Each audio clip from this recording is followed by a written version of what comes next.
Hello everyone, Happy New Year. Blair Cartwright, please be joined as always by our head women's basketball coach, Tom Collen. Coach, Happy New Year. You're in the top 25. Happy New Year to you too, and it's been a blessing. You know, it's been a little work getting back in there. I thought last year's team might creep back in the top 25. I thought they were deserving, and I don't think we started out this year thinking that we might land in the top 25. I think most people felt like this was going to be a little bit of a rebuilding year for us, but we've played well, and we moved into the poll, and I think these kids are real deserving of that. So it's a great way to start the new year, ranked in the top 25. As we look ahead toward conference play, we'll talk about that a little later in the show. 4 games since we last joined everybody. The big win over Kansas, which kind of propelled the team to the top 25.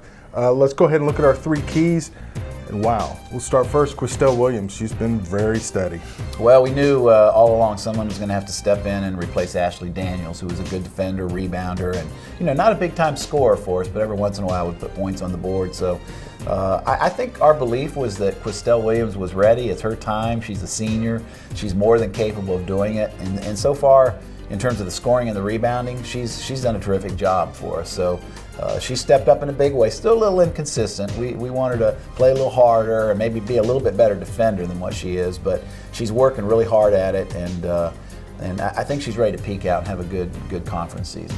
Our second key, probably the best 6th player in the country, Sarah Watkins, has just embraced that role, and she's been phenomenal. Yeah, and I'm not even sure the coaches in the conference realize that she's not starting for us right now, and they probably think that's some kind of a ploy, but and it is, honestly. And you were with us out in Hawaii when she just kept getting in foul trouble again, and I found myself constantly in the second half trying to protect her and guard against that, and not having her on the floor when we needed her the most. And so I just went ahead and pulled the trigger and decided to do it. And ever since we put her on the bench and brought her off there, shooting percentages went up. I think she's averaging 16, 17 points a game, starting to rebound, playing a little bit more aggressive. She doesn't have to worry about foul trouble because when she comes in the game, maybe 5-6 minutes into the game, she's already far enough along to not have to worry about it. So she's doing a terrific job for us, and I think we'll probably keep her in that role as long as she can continue to embrace it. And so far, she has.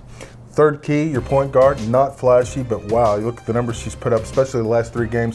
Callie Byrne has just been exceptional. Oh, solid as a rock. I mean, she's a kid that I don't know why, maybe by nature of the way she looks.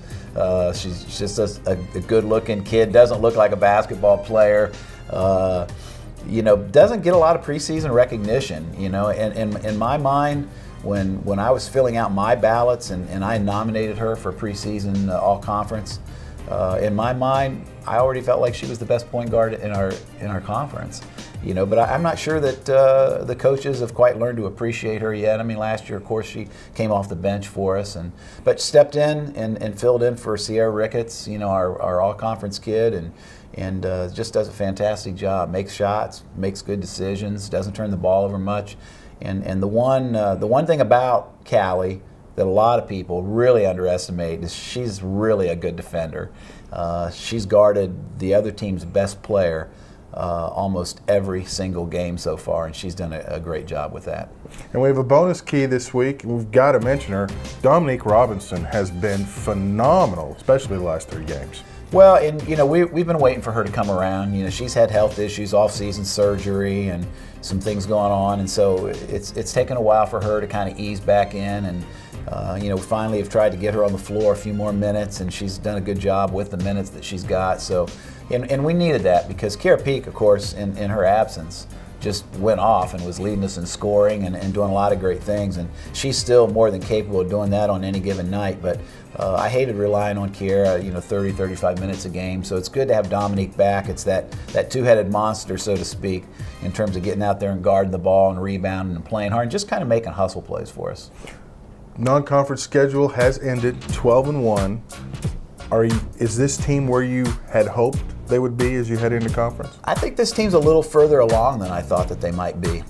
It's certainly where we wanted to be, and we're not a team without flaws, and the competition is going to get a lot tougher. There's no doubt about that. So I don't expect us to cruise through it, or not ready to proclaim that this team is the best team I've ever had here. But as I've said before, I like this team a lot. They have good character. They have good work ethic. They seem to enjoy playing with each other. And right now, getting off to this quick start, I think they believe in themselves. And you know, that's half the battle. You got to step on the floor and you got to think, we're going to win this game tonight. And right now they have that attitude, and hopefully we're going to keep that going. It's probably going to take a couple wins in the SEC for them to feel that, you know, deep in their hearts and continue to play. But my guess is they're ready to show that now at a higher level.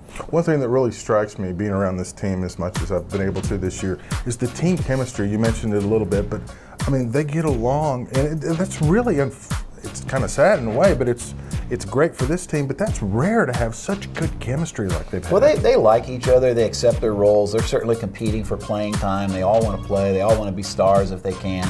But I think for the most part, we've done a good job of managing that and getting all these players to understand that they have a significant role. And it may be playing half the game but not starting. It may be playing 10 minutes, and it may be playing 5 minutes a game. It may be playing 5 minutes a game every third game. You know, but there's need there. When we need you to be ready. And so I think these kids buy into that, and and I don't think it's something that they've had to work at. Certainly something that they have to learn to accept a little bit. But I think they buy into the significance that they can play. I think they just want to get into the NCAA. They want to go out winners, and they want to have fun while they're doing it. Right now, they're having a lot of fun. And they really have bought into your slogan, all in, all the time. Well, you know, it wasn't something that we thought of in the off season as we got in and we started thinking about a slogan, and we saw how well they were playing, and we really were trying to sell them on the significance of the roles that they would play. You know, we played with 3 or 4 different things, and all in all the time just came natural. It seemed like a fit, and it's just one of those little things that the kids seem to buy into. We'll talk about the conference season coming up, but coming up next, Callie's Court. My dedication puts me all in. Commitment puts me all in. Hard work puts me all in. Doing just a little bit more. That's what puts me all in. We're all in. Are you all in? Are you all in? Tickets are on sale now, including the Cox Family Plan. Order yours today.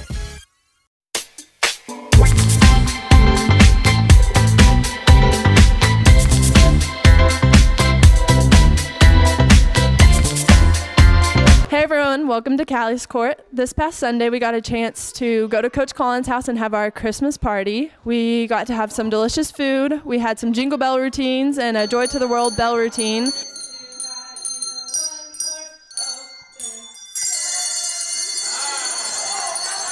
And we also got to exchange gifts, and overall we had a great time. We're here with Coach Collen and Coach Nikki. We're just going to talk a little bit about the Christmas party. So tell me how long you've been doing this Christmas party and why it's important to you. 33 years, which is a long time. And yeah, I get really excited about them. You know, I told all the players tonight, it's like I enjoy this time of the year as much as anything that I do. There's lots of wins and losses, but to be able to come together and be with family, which I consider my players my family, that's really an important time of the year for me. So I love it, absolutely. What can I say? I haven't done it quite as long. Let's say maybe 10, and I just go along for the ride. So the dice game has always been his, and I just help furiously rap before it starts. Well, you played in college also, so you know what it's like to have to be here over Christmas. So I'm sure like you appreciate us being here. And did you have this experience in college where your coaches as caring and having them over to your house and that kind of thing? Well, gosh, I don't know how my coaches would feel about this, but no, they actually didn't. So I still think they cared about us, but no, we didn't. Well, that just shows how gracious we are to let y'all have us over here. Tell us a little bit about your family traditions. Like, is there something that you always do around Christmas time that your kids look forward to? Well, I think, I don't know whether this is a unique tradition, but we always let our children unwrap a gift on Christmas Eve. That's always an exciting time. They choose the gift that they want to unwrap, and sometimes it's a big special gift and sometimes it's not, but I think it's always a special time for us. I think their most special thing is shopping with Daddy. So they all get to go individually with Daddy and pick gifts out for Mommy and for each other. So I think they take a lot of pride in choosing gifts for each other, which is the best part to me. Okay, this is for either of y'all. What do you think around this time of year is the most important thing to remember? Just being in the season and just being in the spirit. What do you think is the most important thing for everyone to remember? Well, I know for us, we want our children, we want to rear them in a Christian home, and we want to rear them to understand what Christmas is all about. And so, you know, we want them to understand that this is a celebration of Christ's birthday. And so we work very hard to get them to understand that. And it's not all about the gifts. It's not all about Santa Claus. So, you know, that's a special thing for us. Yeah, I think the same thing. I think it's about appreciating family, appreciating that our family's here to celebrate it with us, and, you know, just that they understand that giving is more important than receiving. Well, I think everyone knows that we appreciate getting to come to Coach's house every year for Christmas, and we really enjoyed it this year. We're here with Coach Collen's kids. We have Logan, Connor, and Reese. So I'm going to start with Reese. Reese, what was your favorite thing that you got for Christmas from Santa? My jewelry box. Do you have a lot of jewelry you're going to put in it? No. Well, maybe you can start a collection. What about you, Logan? At my sock monkey. Have you named your sock monkey yet? Callie. Callie? It must be named after somebody special. And it looks like the Arkansas Sock Monkey Twitter has really caught on. What about you, Connor? The Lego set I got with 1,230 pieces. How many? 1,230 pieces. Wow. Now, oh man. If you were supposed to be Santa, what do you think your hardest job would be? What do you think is so hard for Santa to do on Christmas Eve or just whenever? To fly around giving a gift to every child. Do you think you could do it? Mm-mm. I don't think I could either. What about you, Logan? Cookies. Cookies. You couldn't eat all those cookies? No. No? Connor, what about you? You think you could do it? What? If you had to be Santa, what would be the toughest job? Making presents. I thought the elves do that. Yeah. Flying around and eating the cookies. Yeah.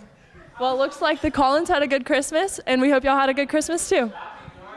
Kids, do you want to be part of an exclusive club full of other Razorback fans just like you? Then join the Junior Razorbacks Club, the exclusive kids club for the Razorbacks. Members receive an official t-shirt, lanyard, and membership card. Plus, there are many extra benefits like free admission to select home Razorback events, a birthday card from your favorite coach, and invitations to exclusive events. It's only $25 a year, so join by visiting ArkansasRazorbacks.com or call the Ticket Center at 1-800-982-HAWKS. Razorbacks! This week's question, conference season is upon us. What do you change in terms of getting the team ready, practice time, game time? Well, I don't know whether we change a lot, but I feel like as we've worked our way through the non-conference schedule, you know, we've better defined the roles that everybody needs to play, and I think they're ready to accept those roles.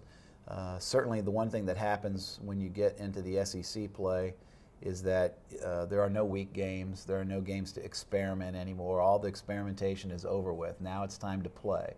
And so it's a tough league. You turn around games quickly. You have 2 days to prepare at best for most of your opponents. So you got to stay focused, you got to stay sharp, you have to take care of your bodies. You have to, I think, be accepting of the fact that you're going to get knocked on the seat of your pants. You're not going through this conference and with 20 and 30-point wins, and it's real hard to win 4 or 5 in a row. I mean, what we did last year, winning 8 in a row, was unheard of. And so I think you've got to get the kids to understand that, yes, we want to go out and win every game. We'd love to go undefeated, but it's just as likely that you're going to lose 2 in a row or 3 in a row, and you're going to get knocked down. And what are you going to do? You got to get back up. And I think in this league, the teams that the teams that finish in the upper echelon of the league and the teams that go to the NCAA tournament aren't necessarily the most talented teams. They're the teams that pick themselves up off the floor when they get knocked down, and they come back and they win the next game, you know, and they get some momentum back. So That's what's different about playing in this league. And how you prepare for that, all you can do is talk to them. It's a little bit of a mental thing. They've got to go in and understand there's a fine line between telling them that they're going to lose and telling them that we want you to lose or we think you're going to lose or you're not good. That's not what we're saying. So I think the great thing about these kids, I think they're pretty mature. They get that. And hopefully, that's going to pan out as conference play comes around. And conference season always a different animal, but especially this year with the addition of 2 new teams, Texas A&M and Missouri. Oh, it's going to be, this league, it just got bigger. We had probably 8 or 9 teams that could make the NCAA last year. Now we've added a Texas A&M, a Missouri right now I think is off to an 11-2 start. There's 9 or 10 teams in this league. If they played in other leagues, they'd win the league and they'd go to the NCAA tournament. So, adding those 2 teams, great institutions, great coaches. Obviously, bringing Coach Blair back in here is going to be exciting for a lot of people, and a national championship team just 2 years ago. So, the league is tougher than ever. It was already the best, and now it's better than that, if there's a way to say that. Gets underway Thursday. The team travels to Auburn to open the SEC schedule. What do we know about the Tigers? They have a new head coach this year. New head coach came from the winning program, did a great job of building the Georgetown program up, taking them to the NCAA. So that team is, they returned all their starters. They have a new vision, a new leader. They've bought in. They're off to a great start, 11-2, playing at home, and feel like they have as good a chance to finish in the top 4 in the league as any other team. So regardless of where they were picked down there right about where we were, like in that 8, 9, 10 hole. Going to be an outstanding challenge, and we're really going to have to rise to the occasion to get off to a good start. Home opener for the SEC schedule, Sunday, 7 o'clock. It's going to be on Fox Sports Net. As you mentioned, Gary Blair coming back, bringing the Texas A&M Aggies, a team that you closed the season out last year in the NCAA tournament. Phenomenal game. What are the Aggies like this year? Well, they lost a couple players, but they've done a good job with their recruiting classes over the years since they won the national championship. That makes recruiting a little easy. They obviously sit there in Texas, a state that's just loaded with players, so their roster is loaded, absolutely. They've played a very tough schedule, probably the toughest schedule in our conference so far. They've been knocked down a few times, but I think they're really tested and ready for the SEC now. Coach Blair is going to be excited to bring this team. I think probably the good thing about the game that we played down there is our kids understand that their program, although they're coming off of a national championship 2 years removed, those players aren't any better than our players. And if we play well and we play hard, we can win. And it probably was an eye-opener a little bit for them that we almost beat them down there. So the returning players they've got probably have enough respect for us that they're not going to overlook us when they come in here. Plus, it'll be kind of a media circus, I think, later in the week because everybody will be talking about it. But as you mentioned, it probably helps having already kind of gone through that, the NCAA tournament. It's not going to be as big a deal as it was last year. I think so. Certainly it's here in Arkansas now, and the expectations are high. And there were a lot of people that loved Gary Blair when he was here, and they should. He did a great job with this program, But now this is Arkansas, and we need all the fans, pulling for us. And Gary was pretty uptight when we played down there last year, and I think he was just glad to get that one under his belt. He might be a little uptight about this one as well, but. You just have to put that aside, friendship aside and history aside in terms of, him being here and me working for him. It just doesn't matter because it's really about the players. When the ball goes up and they start going up and down the floor, it's what the players do. It's not really about Gary and I anymore. And it should be a fun game. I'll tell you what, your team has been a lot of fun to watch so far, and they're only going to get better and more fun to watch. I think so. I hope so. They'll have to step to another level. There's no doubt about it. The games are going to get tough now, and we're going to have to find a way to win every game that we can. All right. Well, good luck, and let's get 2 more W's. All right. Sounds good. All right. For Tom Collen, I'm Blair Cartwright. We'll see you next time on Courtside.